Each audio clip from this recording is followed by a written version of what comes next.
Hello friends, welcome to my channel enjoy traditional recipes. Friends, આજે આપણે બનાવીશું અસલ રીતથી ટ્રેડિશનલ ખસખસનું શાક. ફ્રેન્ડ્સ, ખસખસ ઇંગ્લિશમાં પોપી સીડ્સ તરીકે ઓળખાય છે.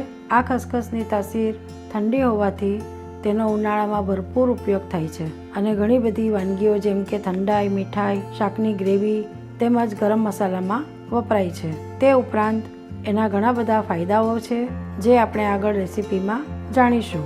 તે પહેલાં જો તમે ચેનલને સબસ્ક્રાઈબ ન કરી હોય તો સબસ્ક્રાઈબ કરી દેજો અને બેલ આઇકોન જરૂરથી પ્રેસ કરજો જેથી તમને નવા વિડીયોઝના નોટિફિકેશન્સ મળતા રહે. તો ચાલો હવે આપણે રેસીપી શરૂ કરીએ. ફ્રેન્ડ્સ, સૌપ્રથમ આપણે 100 ગ્રામ ખસખસ લઈ લેવાની છે. તેને સ્વચ્છ પાણીથી 3-4 વાર ધોઈ લેવાની છે. ત્યારબાદ એને 7 થી 8 કલાક માટે પાણીમાં પલાળી દેવાની છે. ફ્રેન્ડ્સ, 8 કલાક થઈ ગયા છે. આપણી ખસખસ સરસ પલળી ગઈ છે અને સરસ ફૂલી પણ ગઈ છે. હવે આપણે એને આ જ પાણી સાથે મિક્સર જારમાં વાટી લઈશું. ફ્રેન્ડ્સ, હવે આપણે આ ખસખસને મિક્સર જારમાં લઈ લઈશું આ રીતે અને એની ફાઇન પેસ્ટ બનાવી લઈશું. ફ્રેન્ડ્સ, આપણી ખસખસ વટાઈ ગઈ છે.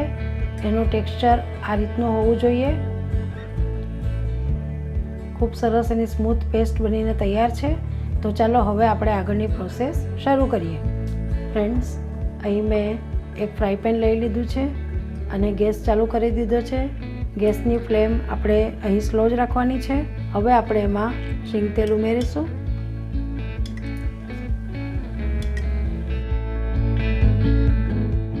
ફ્રેન્ડ્સ, લગભગ 6 ચમચી જેટલું મેં અહીં શીંગ તેલ લઈ લીધું છે.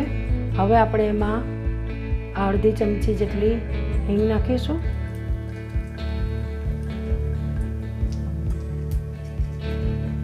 હવે આપણે એમાં આ ડુંગળી એડ કરીશું આ રીતે. આ મેં 2 નંગ જેટલી ડુંગળી લીધી હતી. એને સરસ ઝીણી સમારી લીધી છે અને આમાં એડ કરી લીધી છે. ડુંગળીને આપણે આછા ગુલાબી રંગની સોતે કરી લેવાની છે. ખૂબ લાલ થવા દેવાની નથી. ફ્રેન્ડ્સ, ખસખસને કોઈપણ સ્વરૂપે ખાવાથી અનિદ્રાની સમસ્યામાં રાહત મળે છે. ખસખસમાંથી આપણને કેલ્શિયમ, આયર્ન, મેગ્નેશિયમ, પોટેશિયમ તેમજ ફાઇબર મળે છે જે આપણા શરીરને માટે ખૂબ જ લાભદાયક છે. પેટમાં જ્યારે ગરમી વધી જાય કે મોંમાં છાલા પડે ત્યારે ખસખસના પાવડર બનાવી તેમાં ખાંડ મેળવી 1 ચમચી જેટલું ચૂર્ણ પાણીમાં મિક્સ કરીને પીવાથી રાહત મળે છે. ફ્રેન્ડ્સ, આપણી ડુંગળી સરસ સંતળાઈ ગઈ છે, આછા ગુલાબી રંગની થઈ ગઈ છે. તો હવે આ સ્ટેજ પર આપણે એમાં મસાલા એડ કરીશું. સૌપ્રથમ આપણે એમાં હળદર એડ કરીશું. સ્વાદ મુજબ નમક એડ કરીશું અને આદુ મરચાંની પેસ્ટ આપણે એડ કરીશું. આપણે આ રીતે અને મસાલા બરાબર આપણે સરસ રીતે આમાં મિક્સ કરી લઈશું. સરસ રીતે મસાલા સાથે આપણે આ સાતળી લેવાનું છે. આપણા મસાલા સંતળાઈ ગયા છે. તો હવે આપણે આમાં ખસખસની પેસ્ટ આપણે ઉમેરી દઈશું.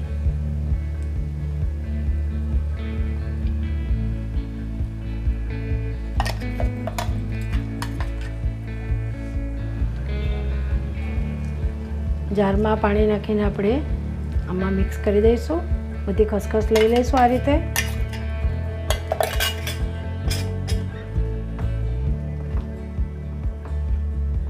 બધું બરાબર આપણે હલાવી લેવાનું છે.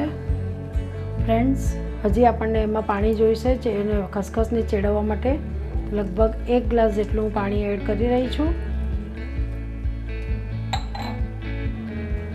હવે સરસ રીતે આપણે એને મિક્સ કરી લેવાનું છે.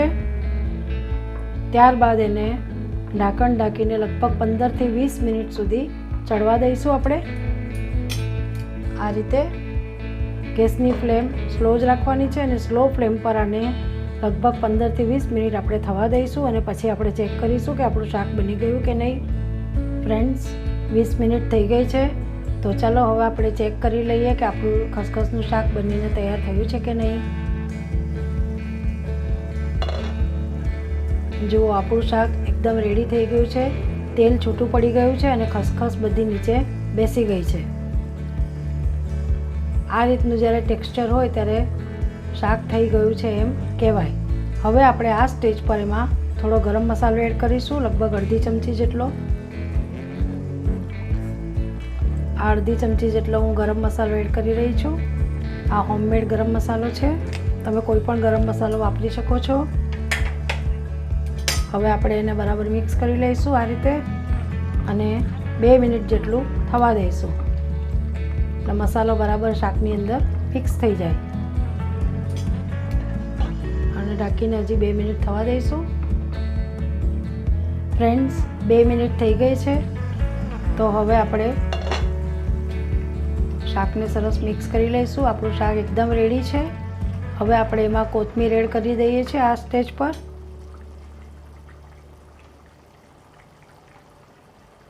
કોથમીર નાખવાથી શાકનો ટેસ્ટ ખૂબ જ સરસ આવે છે. કોથમીર હવે આપણે મિક્સ કરી દીધી છે આમાં. હવે આપણે ગેસની ફ્લેમ ઓફ કરી દઈશું અને શાકને સર્વિંગ પ્લેટમાં લઈ લઈશું. ફ્રેન્ડ્સ, આપણું ખસખસનું શાક બનીને રેડી છે. અહીં આપણે 2 બાઉલ જેટલું શાક બન્યું છે. એમાંથી 1 બાઉલ જેટલું શાક મેં સર્વિંગ પ્લેટમાં લઈ લીધું છે અને આપણું શાક ખૂબ જ સ્વાદિષ્ટ બન્યું છે. તો ચાલો હવે આપણે એને ગાર્નિશ કરી લઈએ. સૌપ્રથમ આપણે એમાં સિંગતેલ ઉમેરીશું. આ શાકમાં ઉપરથી સિંગતેલ રેડીને ખાવાથી શાકનો સ્વાદ ખૂબ જ વધી જાય છે. તો સિંગતેલ રેડીને જ ખાવું સરસ લાગે છે. અને ઉપરથી કોથમીર આપણે એડ કરીએ છીએ. આ રીતે ખસખસનું શાક આપણું રેડી છે. ઉનાળાની ઋતુમાં જ્યારે શાકભાજી ન મળે ત્યારે આ શાક ખાસ બનાવવામાં આવે છે. આ શાકને જુવારના રોટલા, રોટલી, પરોઠા કે ભાત સાથે ખાઈ શકાય છે. આપણું શાક ખૂબ જ ટેસ્ટી બન્યું છે. ફ્રેન્ડ્સ, મારી આ રેસીપી તમને કેવી લાગી તે કોમેન્ટ કરીને જણાવજો ને તમે પણ ચોક્કસ ટ્રાય કરજો ને મારા વિડીયોને લાઈક તેમજ શેર કરજો ને ચેનલ પર નવા હો તો ચેનલને સબસ્ક્રાઈબ કરવાનું ભૂલશો નહીં. ફરી મળીશું અવનવી રેસીપી સાથે. Okay, bye, thank you.